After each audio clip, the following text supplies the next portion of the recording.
The good news, improving your gut health naturally can be super easy.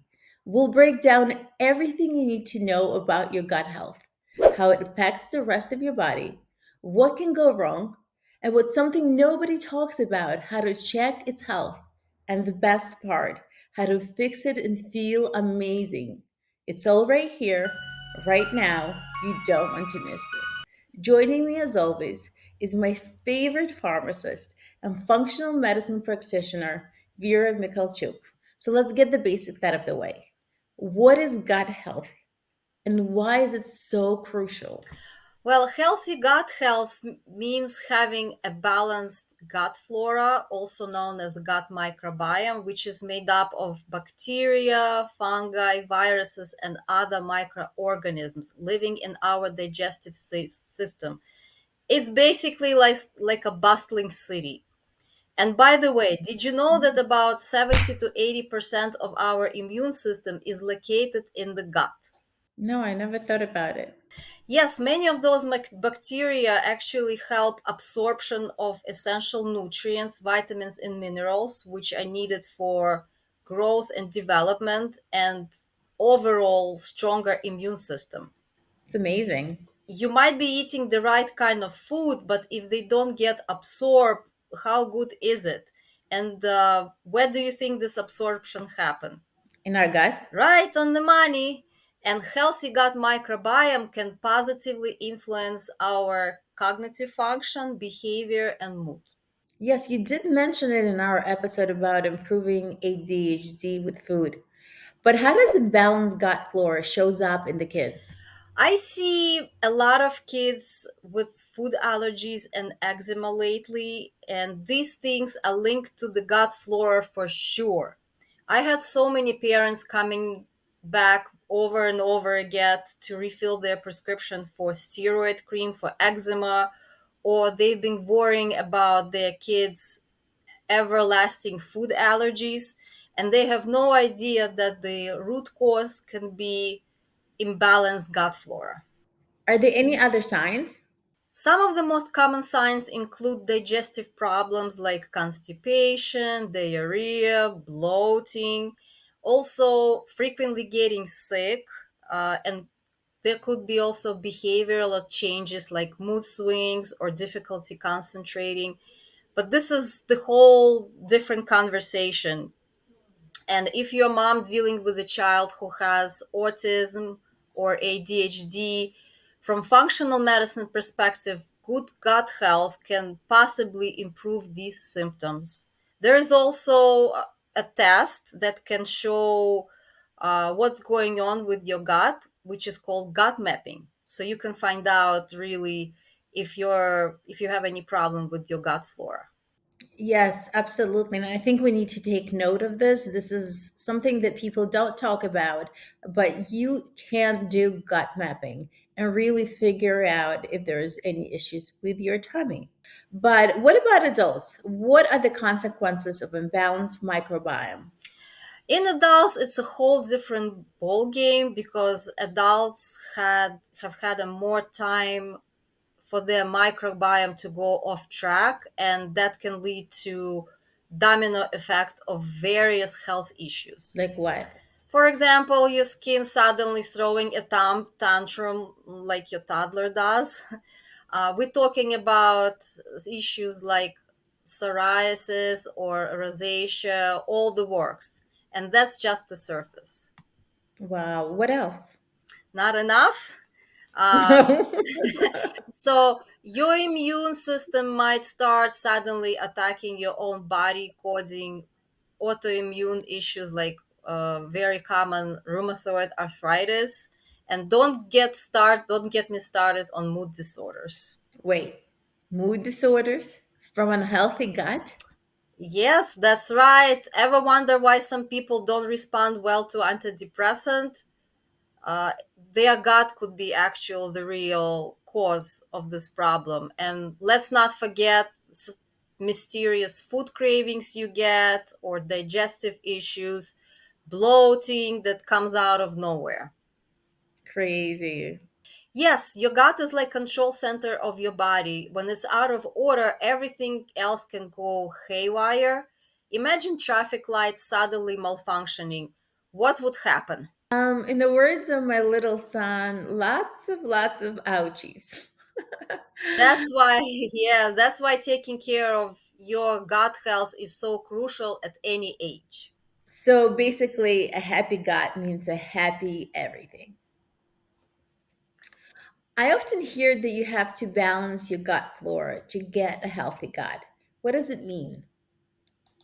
Great question. So, balanced gut microbiome consists of diverse array of beneficial bacteria, fungi, and other microorganisms. They work together to support various body functions. And when this delicate ecosystem is disrupted, it can lead to overgrowth of harmful bacteria, and that causes imbalances in the gut. Okay, so what can impact the child's gut health? First and foremost, diet. The food we eat, especially in early years, can either nourish the gut or deplete the gut microbiome. So try to limit soft drinks, processed food, sugars, basically all good stuff. Number two, antibiotics. They can disrupt the balance a lot. So think of those multiple ear infections that kid had. Also, number three would be lack of physical activity, poor sleep, stress. We often don't think that kids can have stress, but for kids, the stress could be moving to another state and changing the school, or parents' divorce, or trouble with friends, or bad relationship with parents, and so on. Keep in mind that problem with the gut in childhood can then show down the line in adult life. And once you identify potential gut health issues, what can parents do to promote a healthy gut flora for themselves or their kids? Well, the good news is that fiber rich and probiotic containing foods can help restore good bacteria in your gut. So, the diversity of live bacteria can be found in fermented food like yogurt, kefir, sauerkraut, miso, if you like Japanese food. Also, the kombucha drink is very refreshing to drink in the summer.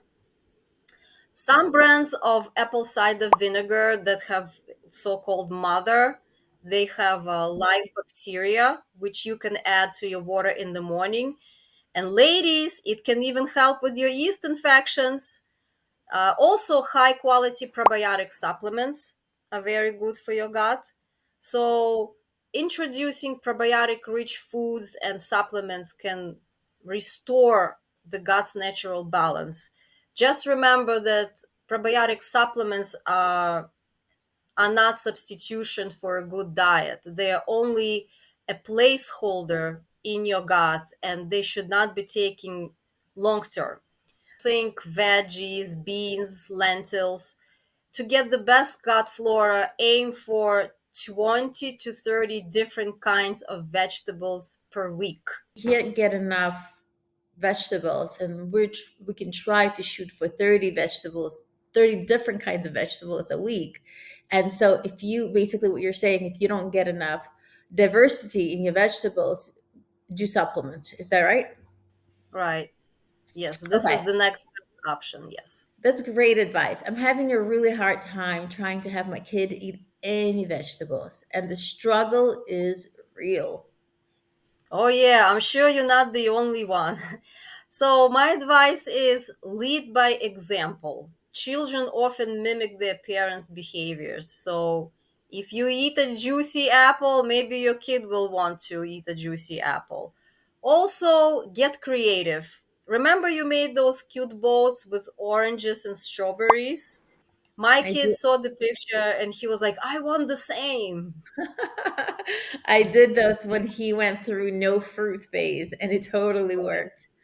My other advice would be to do soup purees. He loves to help me cook, and on those days when I let him cut the veggies and put them in a pot and stir the pot, he eats the soup without the fight.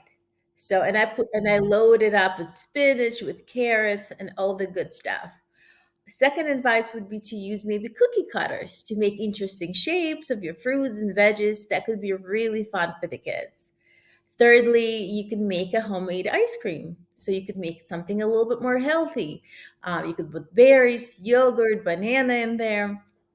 Also, smoothies are a good idea, and you can hide so many things in there, like spinach, and kids won't even know that there's green goodies in there. And how about homemade granola bars? With the nuts and seeds, those can be delicious and totally nutritious. Leslie, let's talk about probiotics and supplements. Those are big for the gut health. When it comes to probiotic supplements, it's important to find high quality, reputable brands. And also think of probiotic supplements as temporary measure. For example, the kid had ear infection and got a round of antibiotics, so he will need probiotic supplement probably for 3 4 months to restore the flora.